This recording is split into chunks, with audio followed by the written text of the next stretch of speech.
What's the good word, y'all? It's your boy DKB here. So I wanted to dive into one of the final guys that I've heard glowing reviews about during our recent OTAs, and this one was a bit of a surprise in fullback Nick Bawden, a guy that, according to the reports, has been catching several passes that have been very impressive, and just basically going out there and putting up a pretty impressive performance in the receiving department specifically, which is a huge plus because when we think back to when we had him in the 2021 season, him missing all of 2022 with an injury, run blocking was effectively his forte. We didn't really utilize him in too many other facets. So what does a guy like Nick Bawden potentially bring to the table? And then we'll dive into Nathaniel Hackett, offensive coordinator, for his thoughts on the fullback position, kind of what he's looking for, because this will be an interesting decision for the New York Jets.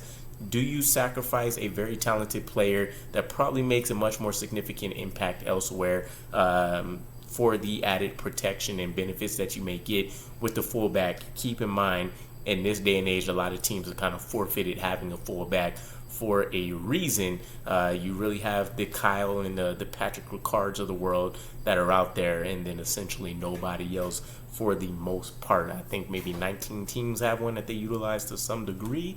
So with Nick Bawden, if we think back to 2021 when we picked him up, he was one of the most effective fullbacks on a per snap basis. Now, he only averaged about 6 snaps in the 2021 season, but he made those snaps look pretty impressive on tape, which a lot of us wouldn't have necessarily picked up. But for context sake, he had 86.4 run blocking grade when he was on the field, which was second best out of 19 fullbacks that had at least 30 run block opportunities.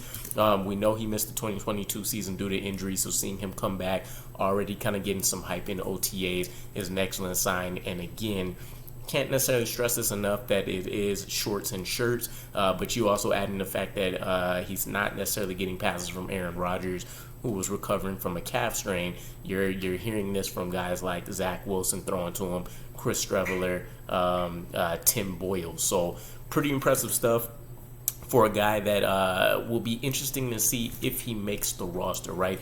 Do you sacrifice a talented player that probably makes a bigger impact at a different position for the benefits of what a guy like Nick Bawden may end up bringing to you? I think that's something we'll have to seriously consider here. And this news from Nathaniel Hackett, kind of some previous thoughts he had about the fullback position, may help shed some light on what we plan to do there. So he mentioned before, and this is kind of going back to at least a little bit of a recent time with the Broncos, he said you always want a fullback. A fullback cuts the defense in half and gives you an extra blocker so you can have angles come back for the offensive line. And then he also threw in there that he likes a fullback that's not just a run blocker, but an all-around weapon, somebody that can go out there and help in the run, pass block sets, as well as go out there. Maybe you split them wide. Ideally, probably not.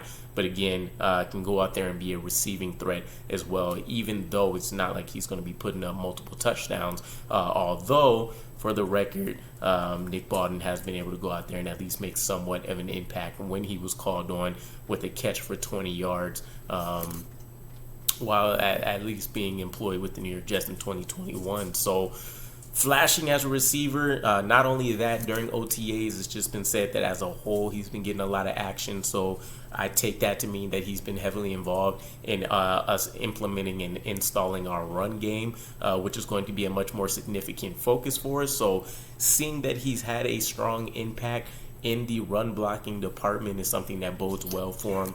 And to kind of tail this off, going back into the conversation about him potentially being picked over another guy. And my immediate thought, I think we talked about this on the Jets Flight Squad podcast when we had Talking Jets with Teagle on. My ideal solution to this, unless Nick Bawden just proves to be an exceptionally talented player with what we're going to ask him to do, you can get this run blocking element from a guy like Jeremy Ruckert if you want to find a way to get him more snaps. You put him in as a hybrid fullback. You can still include him in those 2-3 tight end pass sets, with him being the number 3 tight end that's stealing a couple snaps away from CJ Uzomah as he works his way into being a clear number 2 tight end in 2024.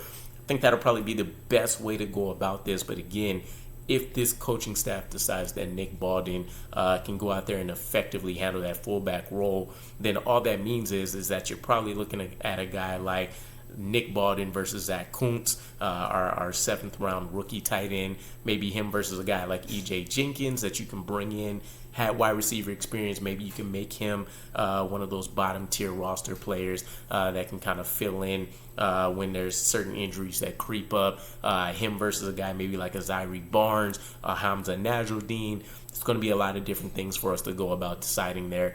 But considering that Nathaniel Hackett essentially considers him like an extra offensive lineman, plus a weapon that can go out there and catch and run and do all these different things, I would say his chances are probably higher than what I would expect, but I still don't think it'd be a clear shot he makes the team. But for the record, he's making noise in OTAs, which as a fullback is about as best as it's going to get, because generally you never hear from them.